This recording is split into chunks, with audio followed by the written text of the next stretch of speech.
한국산 155mm 포탄이 전 세계에서 때 아닌 인기몰이를 하고 있습니다. K-팝이 전 세계적인 인기를 얻고 있는 것처럼 이제는 K-포탄이 전 세계에서 인기를 얻고 있다는 뜻인데요. 북대서양 조약기구 나토 회원국들이 사용하는 155mm 포탄의 모듈러 장약을 한화가 공급한다는 뉴스입니다. 한화 에어로스페이스가 세계적인 영국의 방산업체 BAE 시스템즈와 공급 계약을 체결했다는 소식인데요. 수출 규모가 무려 1,759억 원 상당. 한국 업체가 나토 표준 155mm 포탄에 적용되는 장약을 수출하는 것은 이번이 처음이라고 합니다. 보다 자세한 소식 들어가 보도록 하겠습니다. 한국산 155mm 포탄이 때 아닌 인기몰이를 하고 있습니다. 그 이유는 바로 우크라이나 전쟁이 끝날 기미가 안 보이고 있기 때문인데요. 러시아와 우크라이나 양측 다 끝이 없는 소모전이 이어지고 있습니다. 이런 와중에 귀한 몸이 된 한국산 포탄. 최근 온라인에 유출된 미국 행정부의 비밀 문건도 불을 지폈습니다. 문건에는 미국이 우리나라에 155mm 포탄을 요청하면 어떻게 대응할지 적혀 있었습니다.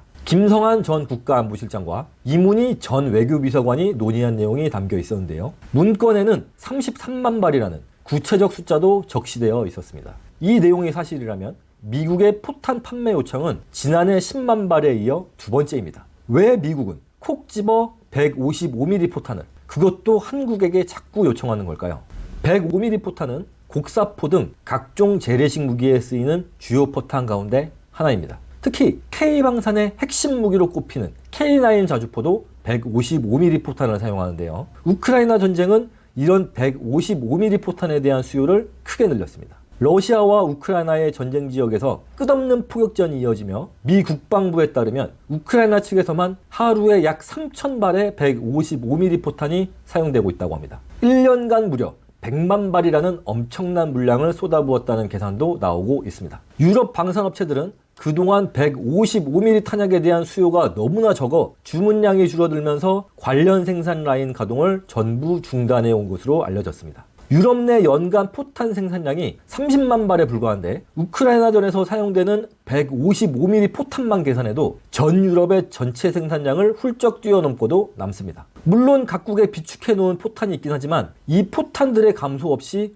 우크라이나에 필요한 포탄을 공급하는 것은 사실상 불가능한 상태입니다. 지그 나라들도 비상용으로 제겨놓은 건데 그걸 내어줄 수는 없는 노릇이니까요. 옆집에 쌀이 떨어졌다고 우리 집 식구들이 먹을 쌀을 빌려줄 수는 없는 것과 같은 이치입니다. 하지만 한국에서는 이야기가 다른데요. 과거부터 대한민국 국방부가 일명 포방부라고 불릴 정도로 포병부대 중심으로 운영해 오고 있었습니다. 대량의 예산을 포병 전력 발전에 쏟아넣어 포병부대 중심의 지상군 화력 강화에 추종하는 대한민국 국방부의 행동을 포방부라고 풍자한 말인데요. 밀리터리 분야에 관심 있는 분들은 잘 아시겠지만 한국의 포병 및 기갑 전력은 어지간한 군사 강국들의 육군 전력을 압도하는 수준입니다. 미국, 중국, 러시아 같은 패권국이나 그에 준하는 국가들과 비교될 정도로 질과 규모가 압도적입니다. 한국 육군의 수준이 어느 정도냐 하면 한국 육군의 정예 군단인 1군단, 5군단, 7군단쯤 되면 1개 군단 하나가 유럽 주요 국가 한 곳에 육군 전체와 전쟁이 가능할 정도의 화력이 있습니다. 단순 비교로 독일, 프랑스 전차를 전부 끌고 와도 한국 육군의 전차들보다 부족합니다. 즉 대한민국 육군은 단독으로 주요 국가 두세 개 나라의 전체 육군과 교전이 가능한 군사력을 가지고 있으며 이게 가능한 나라는 미국, 중국, 러시아 정도입니다. 특히 남과 북이 오랜 대치 중인 우리나라는 K9을 비롯해 155mm 포 운용 비중이 높고 계속된 포격 훈련을 통해 포탄을 꾸준히 소비 생산해 왔습니다. 이에 따라 국내 방산업체들도 많은 양의 155mm 포탄을 국내에서 생산해 왔습니다. 기본적인 생산 능력을 갖추고 있다는 뜻인데요. 그리고 지속적으로 소비가 이루어지고 있기 때문에 품질도 꾸준히 관리되는 것도 큰 장점입니다. 미국이 한국에 포탄 지원을 요청하는 것도 우크라이나에 추가로 100만 발의 포탄을 제공하기로 한 이유가 한국에게 제발 포탄을 팔아달라고 요청하는 것도 이 같은 이유가 있기 때문입니다. 또 다른 이유는 미국이 첨단 무기 쪽으로 국방 계획을 세우고 있기 때문입니다. 재래식 무기와 여기에 소모되는 155mm 탄약을 적정 수요만 만족시키면 되는데 우크라이나 전쟁이라는 단기적인 요인으로 포탄 공장 수를 늘리기가 힘든 게 현실적 이유입니다. 그렇기 때문에 막강한 포병 화력을 보유한 대한민국에서 그 수요를 채울 가능성이 매우 높습니다. BAE 시스템즈라는 세계적인 방산업체가 우리나라와 손을 잡는 것도 이런 대한민국의 강점이 있기 때문인데요. BAE 시스템즈는 영국의 로켓 엔진 제작업체이자 방위 산업체입니다. 록히드 마틴에 이어 세계 2위 규모의 방위 산업체로 평가받는 글로벌 방위 산업체답게 유명한 무기들을 제작하고 있는데요. 대표적인 무기를 열거하면 항공기에서는 해리어, 유로파이터 타이푼, 6세대 전투기 템페스트, 지상병기는 챌린저2 전차, 워리어 보병 전투차, M2 브래들리, 함성과 잠수함으로는 퀸 엘리자베스 항공모함, 아스튜트급 잠수함, 4호형 구축함 등 많은 유명 무기들을 제작하는 업체입니다. 한국에도 BAE 시스템즈 코리아라는 한국 지사가 있는데요. 1960년대, 70년대에 영국의 거의 모든 항공기 업체들이 통합해 만들었던 브리티시 에어로스페이스가 모태입니다.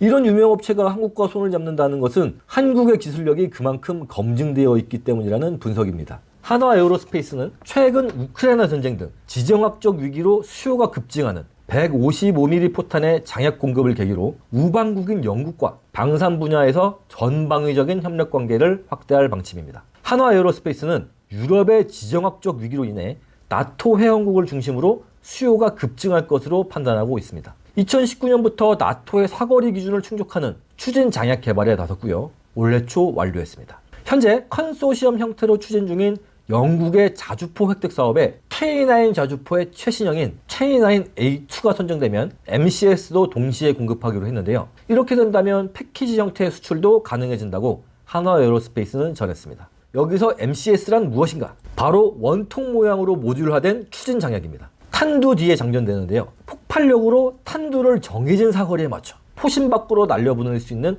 핵심 탄약 구성품입니다. 수출용 MCS는 자동 장전 포탑을 탑재하는 자주포에 자동 공급 기계에 대한 충격에 견딜 수 있도록 외부 탄피해 강성을 높인 것이 특징입니다. 한편 한화 에어로스페이스는 지난 22일 또 다른 영국의 방산기업 밥콕과도 포괄적 사업 협력 양해각서 MOU를 체결했다고 밝혔는데요. 밥콕은 BAE 시스템즈, 롤스로이스와 함께 영국을 대표하는 3대 방산업체입니다. 영국의 육해 공군을 위한 군수지원 및 유지보수 관리 그리고 업그레이드를 독점적으로 하고 있으며 특히 해군 분야와 관련해 강점을 보이는 업체인데요. 이 부분이 우리나라와 차이가 있는데 대부분의 군수지원 및 유지보수 관리 그리고 업그레이드를 우리나라에서는 군이 직접 하고 있지만 민영화가 되어 있는 영국의 경우 민간 기업인 밥콕이 거의 독점적으로 하고 있습니다. 이번에 체결된 MOU에 따라 양측은 지상과 해양, 하늘에서 글로벌 사업 개발에 협력하게 되는데요. 밥콕 그룹이 유지보수, 부품 조달 등에서 영국 내 독보적인 지위를 확보하고 있기 때문에 한화 에어로스페이스는 자주포 획득 사업과 연계한 추가 솔루션 제공도 가능하다고 밝혔습니다. 데이비드 락우드 밥콕 최고 경영자는